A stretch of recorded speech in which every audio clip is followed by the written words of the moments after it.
Bien, écoutez, vous demandez ce qu'il manque. Je n'ai pas le sentiment qu'il manque grand-chose dans ce qui a été dit. Dominique Méda a fait un exposé qui est plus que complet et les autres intervenants eux-mêmes ont souligné tel ou tel aspect. Mais je vais peut-être rejoindre un peu ce qui vient d'être dit. Je pense que on réfléchit à horizon 2035, c'est l'idée aujourd'hui, et le Conseil économique, social et environnemental se veut le lieu du temps long, de la réflexion sur le temps long. Mais ça a été dit précédemment, Dominique Méda d'ailleurs l'a expliqué à son tour, on a changé de vocabulaire parce qu'on a pensé qu'il fallait accélérer, qu'il fallait une rupture, que le concept de développement durable était stabilisant et ne répondait pas à l'urgence aujourd'hui en lien avec la question climatique en particulier. Mais je pense qu'on est confronté à des urgences du quotidien qui viennent bousculer la réflexion du long terme, y compris même quand on veut l'accélérer, qui est celle, effectivement, de cette situation de pauvreté, d'inégalité, d'incompréhension et d'injustification de ces inégalités. Et je pense qu'il faut avoir cela en tête. Au tout début de cette table ronde, la personne qui est intervenue à distance parlait du grand âge. Et on a évoqué donc cette situation de pauvreté. Si on élargit l'horizon au-delà du territoire national, la très grande majorité de la population dans le monde est faiblement responsable du réchauffement climatique par son activité, mais totalement démunie. Et son aspiration aujourd'hui première va à l'encontre, si on y répond, de ce qui doit être mis en œuvre au regard de l'enjeu climatique, parce que son aspiration à vivre plus correctement, je n'ose même pas dire au même niveau que les populations des pays développés, serait forcément, très fortement, immédiatement consommatrice d'énergie, dans un contexte où on n'est pas capable de faire en sorte d'y répondre en préservant le niveau et en l'abaissant a fortiori des émissions de gaz à effet de serre.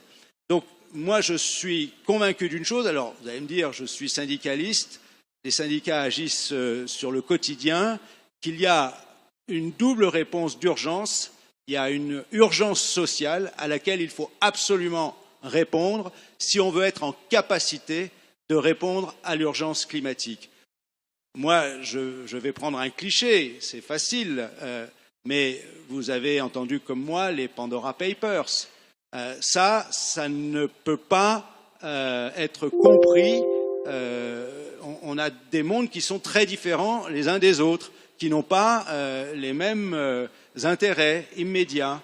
Et j'étais samedi. On a souvent, peut-être qu'on en parlera un peu plus loin, vu les syndicats comme un obstacle aux enjeux climatiques ou écologiques ou environnementaux, notamment parce qu'on défend plutôt les situations acquises, on parle des droits acquis, et en particulier l'emploi. Et parfois, on a le sentiment qu'on défend l'emploi envers et contre tout, et envers et contre les nécessités de réponse en termes d'activité économique, industrielle ou autre, aux enjeux climatiques.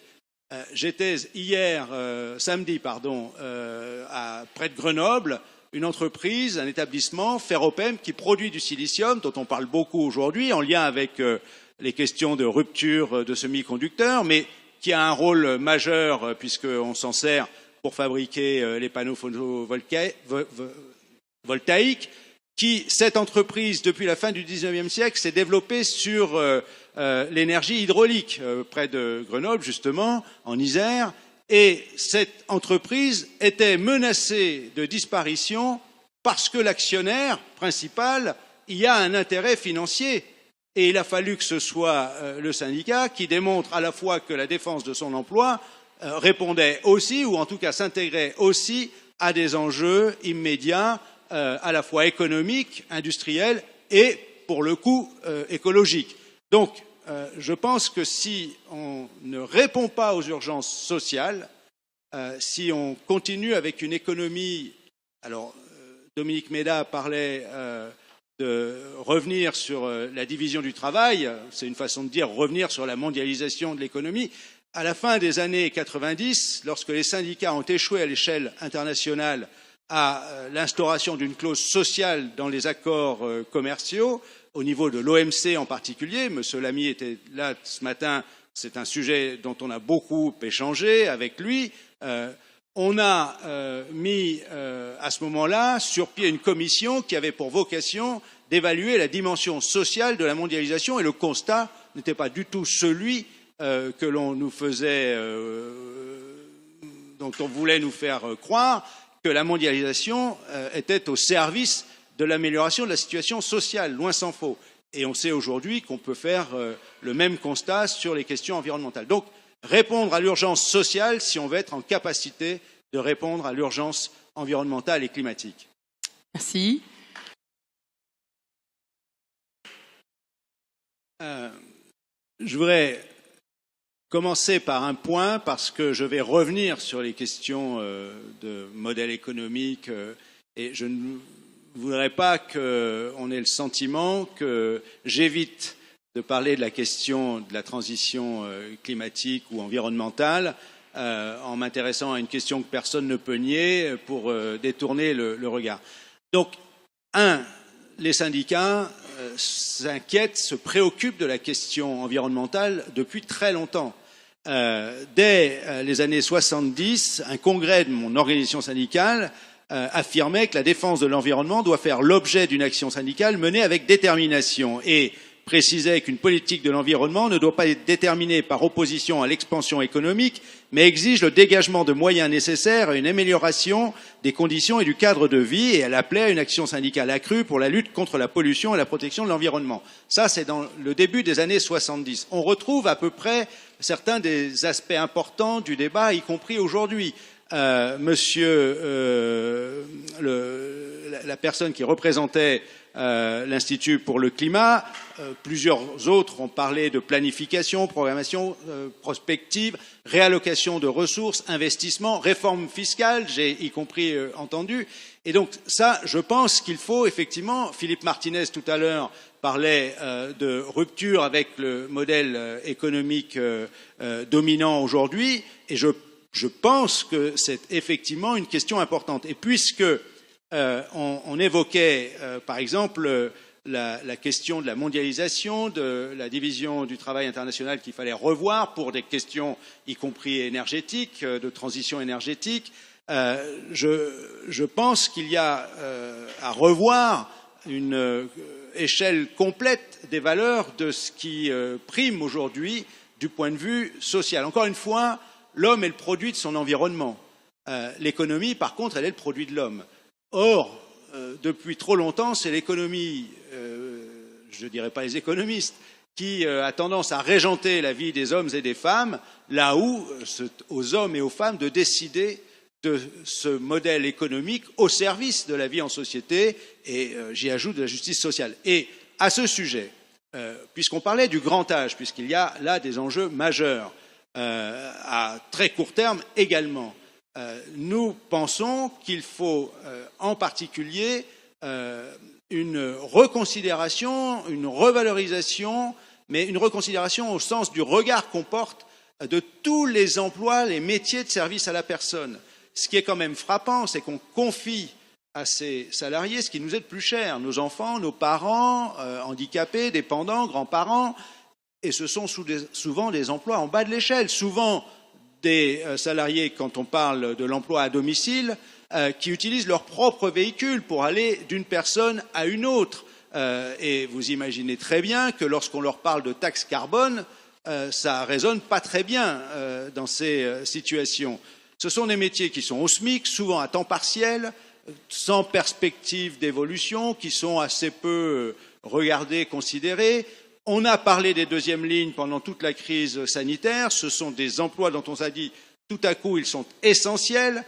Jusqu'alors, personne ne se préoccupait du devenir des caissières, par exemple. Donc, je pense qu'il faut absolument associer ces questions à celles de la transition écologique ou climatique, parce qu'elles vont inévitablement de pair. Elles s'inscrivent aussi dans un renversement des priorités de l'économie dans nos sociétés.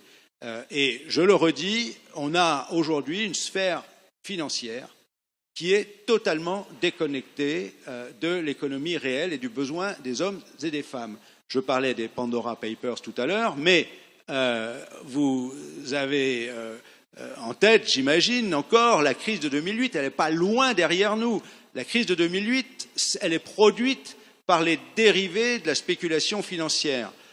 En 2015, le Bureau international du travail fait une étude sur la situation financière de ce moment-là et révèle, ce qu'on constate aujourd'hui aussi sur la sphère financière, que les dérivés en question, 5 ans après la crise financière, représentaient à nouveau 700 000 milliards de dollars, 10 fois le PIB mondial. Ces produits financiers n'existaient pas avant les années 90. Donc si on n'agit pas sur une reconnexion de l'économie financière, qu'on évite l'évaporation dans la spéculation financière et qu'on réinvestisse justement, qu'on réalloue les richesses produites au service, 1, de l'urgence sociale, 2, de l'urgence climatique. Évidemment, c'est un programme idéal, mais de toute façon, que l'on parle transition écologique, énergie renouvelable, nucléaire, mixte, transport, bâtiment, isolation, etc., à chaque fois, c'est des chantiers d'ampleur. Donc, je pense qu'il faut avoir de l'ambition et il faut que le Conseil économique, social et environnemental soit ambitieux. Plutôt que d'invoquer une hypothétique démocratie participative, dont on ne sait pas exactement la définir, eh bien, que le Conseil économique, social et environnemental soit le lieu dont vous vous saisissez de ces enjeux, de ces débats, participez à ce débat démocratique sans complexe. Ici, en 2015, s'est tenue une assemblée plénière dans le contexte de la COP 21 à Paris. Y avaient été invités et y ont participé le directeur général de l'Organisation mondiale de la météorologie, vice-président du GIEC, le directeur de l'Organisation internationale du travail pour la question de la dimension sociale de la transition écologique, l'envoyé spécial du secrétaire général des Nations Unies sur le climat et les ministres, évidemment, français qui étaient concernés. Donc, vous voyez, je pense qu'ici, on a le creuset de cette participation au débat démocratique avec les organisations qui sont représentées sur les questions économiques, sur les questions sociales, sur les questions environnementales. Donc il faut de l'ambition parce que l'enjeu est à ce niveau. Merci.